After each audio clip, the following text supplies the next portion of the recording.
The bright studio lights blazed as the cameras rolled, capturing every detail of the much-anticipated interview. It was a high-stakes moment for both parties involved. J.D. Vance, the newly inaugurated Vice President of the United States, stepped onto the set with quiet confidence, his posture relaxed yet commanding. He was no stranger to difficult conversations, having navigated both the battlegrounds of war as a Marine and the treacherous waters of Washington politics. However, tonight he was entering a different kind of battlefield. A war of words, a duel of ideologies. Across from him sat Ethan Caldwell, the seasoned journalist known for his sharp, incisive questioning and unapologetic skepticism toward conservative figures. With decades of experience in political broadcasting, Caldwell had built a reputation for his aggressive interview style, often leaving his guests flustered and on the defensive. His loyal audience expected nothing less than a spectacle, a verbal takedown of the vice president. Yet as Vance took his seat, there was something in his composed demeanor that suggested he had come prepared. The tension in the air was almost palpable. The usual pre-show small talk was perfunctory, mechanical. Caldwell's handshake firm but cold, his smile tight and calculated. In contrast, Vance exuded the ease of a man who had nothing to hide and everything to prove. Behind the cameras, the production team exchanged knowing glances. They had witnessed Caldwell dismantle politicians before, and they expected tonight to be no different. But there was something different. Caldwell, despite his usual air of control, gripped his interview notes a little too tightly. He had spent weeks preparing for this moment, researching every word Vance had ever spoken, every article he had written.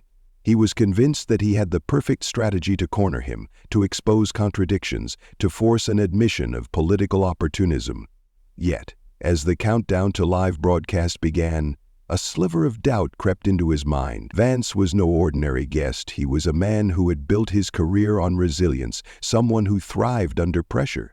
As the camera's red light blinked on, signaling the start of the broadcast, Caldwell leaned forward with a practiced smile, his voice smooth yet laced with an unspoken challenge. "Mr. Vice President," he began, "let's talk about your remarkable journey, one that some might call a complete reversal of principles."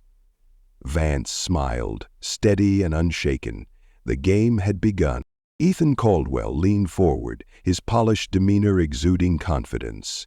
He had prepared for this moment meticulously, reviewing every statement, every past criticism J.D. Vance had made about Donald Trump.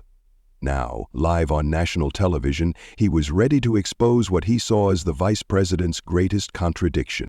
"Mr. Vice President," Caldwell began, his voice smooth, yet laced with the sharp edge of challenge, "not long ago, you were one of President Trump's most vocal critics. You called him unfit for office, even questioned his leadership. And yet, here you are, his second in command. Some might call that growth, but others," he let the words hang, as if savoring the tension, "others might call it political convenience." A murmur rippled through the audience. The question was a direct attack, meant to put Vance on the defensive. Caldwell sat back, watching for signs of discomfort. But there were none. Vance met his gaze, composed and unwavering. He had anticipated this. He knew the media had fixated on this narrative, branding him a turncoat, a man who had abandoned his principles for power. But that wasn't the truth. "You know, Ethan," Vance said, his tone measured, "I'm glad you brought that up, because this isn't just about me, it's about something much bigger. The ability to grow, to learn." He leaned slightly forward. "You see, in America, we don't mock people for changing their minds when they see new evidence. We respect it." Caldwell's smirk faltered for a brief moment. "When I criticized President Trump," Vance continued, "I was speaking from a limited perspective. Like many, I had doubts. But then I did what I don't see enough of in the media. I paid attention.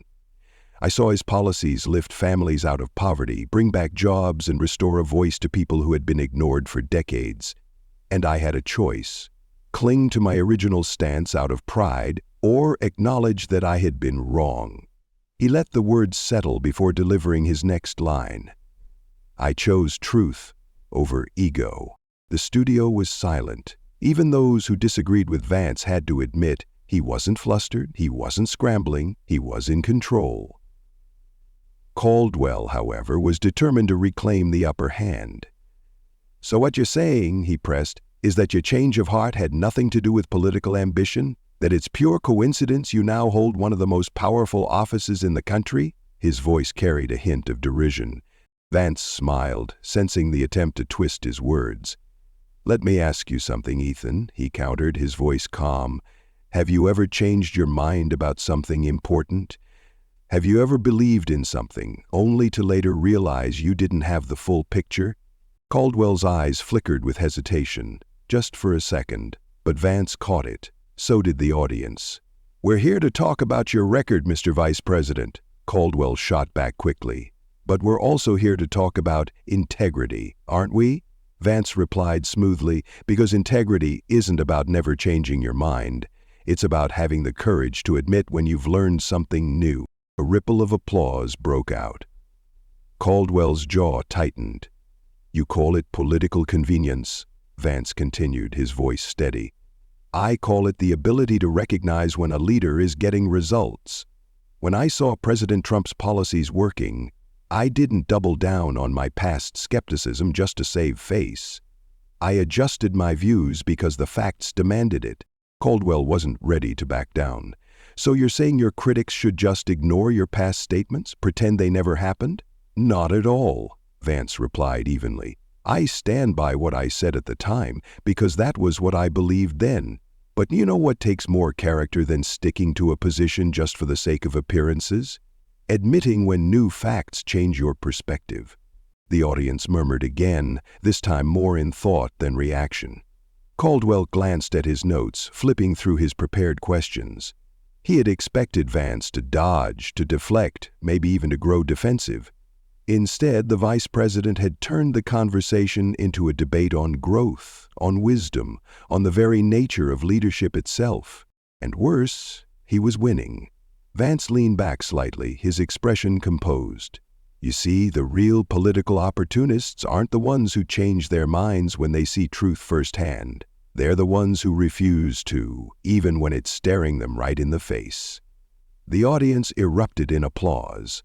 Caldwell clenched his jaw. He had walked into this interview expecting to corner J.D. Vance.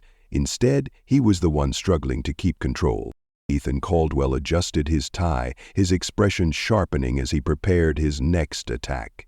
He had lost ground in the previous exchange, but he wasn't finished. If there was one topic that could put a conservative on the defensive, it was faith in politics. "Mr. Vice President," Caldwell began, his tone carrying an air of controlled skepticism, "you recently spoke at the National Prayer Breakfast, where you referenced divine guidance in leadership. Many Americans believe faith is a personal matter, not something that should influence government decisions. Don't you think mixing religion and politics is a dangerous precedent?"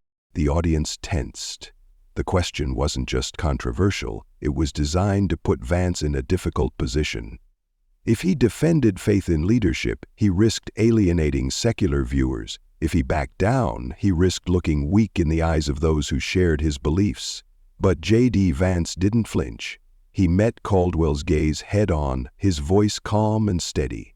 "Ethan, let's be precise about what I said," he replied. "I didn't say we should establish a state religion. I said that moral guidance is essential in leadership. Something our founding fathers understood. They weren't afraid of faith, they were afraid of tyranny." A murmur ran through the crowd. Caldwell's smirk wavered slightly, but he recovered. "Surely," Caldwell countered, "in a diverse society, not everyone shares the same religious convictions. How do you respond to those who feel excluded by such rhetoric?" Vance leaned forward slightly, his presence commanding. "Ethan, I served in the Marine Corps, and do you know what I never once heard? A single complaint about the presence of a chaplain, not from believers, not from atheists, because when you're preparing for battle, when you're facing life and death, even the skeptics understand that there's something greater than ourselves." The air in the studio grew heavier. Caldwell blinked as if momentarily thrown off by the answer. Vance let the silence linger before pressing forward. Faith isn't about exclusion, it's about foundation. It's about the moral compass that guides us, whether we sit in a church pew or not. Our greatest leaders, Washington, Lincoln, Reagan, spoke openly about faith. So tell me, Ethan, why is it that when I do the same, suddenly it's controversial? Caldwell's expression stiffened. He wasn't used to being on the defensive. Because, Mr. Vice President, Caldwell said, pushing back, some might argue that your public emphasis on faith seems to align conveniently with your rise in politics. Isn't it fair to ask if this is just election season Christianity? A few gasps echoed from the audience. Caldwell had gone for the jugular. He expected Vance to bristle, to stumble. But he didn't. Instead, Vance smiled. Not out of amusement, but out of a quiet, unshakable certainty. You're asking about timing, he said, shaking his head slightly. Ethan, I have been attending the same church since before I entered politics. Would you like to question my grandmother's faith, too? The woman who taught me to pray before every meal, even when we had barely anything to eat? Caldwell's lips pressed into a thin line. He had underestimated the power of that response. Vance continued, his voice firm. You can question my policies, you can disagree with my decisions, but when you suggest that my faith is nothing more than political theater, you're not just attacking me, you're attacking every American who holds their faith dear. A few audience members clapped, others nodded. Caldwell shifted uncomfortably. And since we're talking about timing, Vance added, his tone sharpening, let's talk about yours, because last month you ran an entire segment questioning whether traditional values were outdated. You said that those who believe in them are stuck in the past. Do you really believe that, Ethan? That millions of Americans who go to church, who believe in family, who love their country are just relics of a bygone era? Caldwell's jaw tightened. The power dynamic had completely shifted. A heavy silence filled the studio. Then, suddenly, applause. Louder this time, stronger. Caldwell glanced at his producer, who was frantically signaling him to move on. The planned ambush had backfired spectacularly, and J.D. Vance knew it. Ethan Caldwell sat back in his chair, forcing a composed smile as the audience's applause faded. He had lost ground on the faith question, but there was another angle, one that he was certain would strike a nerve. It was time to challenge J.D. Vance's authenticity. Mr. Vice President, Caldwell began, his tone casual but his words razor-sharp, you often speak about your working-class roots, about growing up in a struggling town in Ohio. But now you sit in the halls of power, wearing tailored suits, traveling in motorcades. Some might say you've forgotten where you came from. The audience hushed. It was a familiar narrative, one that had been used against many politicians before, the accusation that success had made a man disconnect from the people who shaped him. Vance, however, did not blink. He had been expecting this. That's an interesting take, Ethan, he said, his voice steady. Because where I come from, we don't judge a man by his suit. We judge him by his character. A murmur ran through the crowd. Caldwell's smirk barely faltered. He was ready for that response. But isn't it fair, Caldwell pressed, to ask whether you can still relate to the struggles of the people you once wrote about? After all, you now walk the corridors of Washington, not the streets of Middletown. Vance's expression remained calm, but his eyes sharpened. Let me ask you something, Ethan. Have you ever missed a meal because there wasn't enough food in the house? Have you ever watched someone you love work themselves to the bone just to keep the lights on? Caldwell opened his mouth, but Vance didn't give him the chance to answer. You see, I don't have to prove where I come from, he continued, his voice carrying the weight of experience. I lived it. I was raised by a woman who worked harder than anyone I've ever known, and the struggles of people like her, the struggles of the working class, didn't disappear the moment I put on a suit. A few audience members nodded, some even clapped quietly. Caldwell shifted, but he wasn't backing down. "Yet here you are," he countered, "defending a billionaire president while standing on a stage far removed from those working-class streets. Don't you see the irony?" Vance let out a quiet chuckle, shaking his head. "You know what I see, Ethan? I see someone who thinks an expensive suit changes a man's values. But let me tell you something. My grandmother didn't raise me to be ashamed of success." The audience reacted. Some clapped, others murmured. Caldwell's grip tightened on his note cards. "The truth is," Vance continued, leaning forward slightly, "success isn't the problem. The problem is when people in power forget who they're supposed to serve. I didn't come to Washington to join the club. I came to fight for the people I grew up with." Caldwell saw an opening. "But isn't that exactly what people in Washington always say?" he pushed. "That they're different? That they're fighting for the little guy? How can Americans trust that you mean it?" Vance's expression darkened slightly. "Because I've lived it," he said simply. "I know what it's like to be counted out. I know what it's like to be told that where you come from defines where you're going. And I know that the people who are still struggling today don't need another politician who talks about their pain from a distance. They need someone who actually understands it." A woman in the front row nodded emphatically, whispering to the person next to her. "You want to talk about irony," Vance continued, his tone sharpening. "The real irony is that the same people who attack me for standing with Trump are the ones who have spent years ignoring the very communities he helped." Caldwell's eyes narrowed. The conversation was slipping from his control again. "You call it irony," Caldwell shot back. "Some would call it political ambition.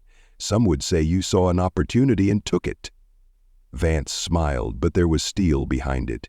"You know what takes more character than sticking to an old opinion just to save face? Admitting when you were wrong." Silence. Then, applause. Caldwell clenched his jaw. He had framed the question to make Vance look like a man who had abandoned his past. Instead, he had given him an opening to prove he had never left it behind. Ethan Caldwell exhaled slowly, realizing his carefully planned ambush had unraveled. Every attempt to corner J.D. Vance had only strengthened the vice president's position. But Caldwell had one last card to play. "So, Mr. Vice President," Caldwell said, his voice carrying an air of forced composure, "you've defended your loyalty to President Trump, you've defended your faith, you've defended your working-class roots, but at the end of the day, aren't you just another politician asking Americans to trust you?" Vance smiled. Not a smirk, not a calculated expression, but a look of quiet confidence. He had spent his life proving himself to those who doubted him. This moment was no different. "No, Ethan," he said calmly. "I'm not asking Americans to trust me because of my title. I'm asking them to judge me by my actions." The audience stilled. Caldwell pressed his lips together, sensing the inevitable.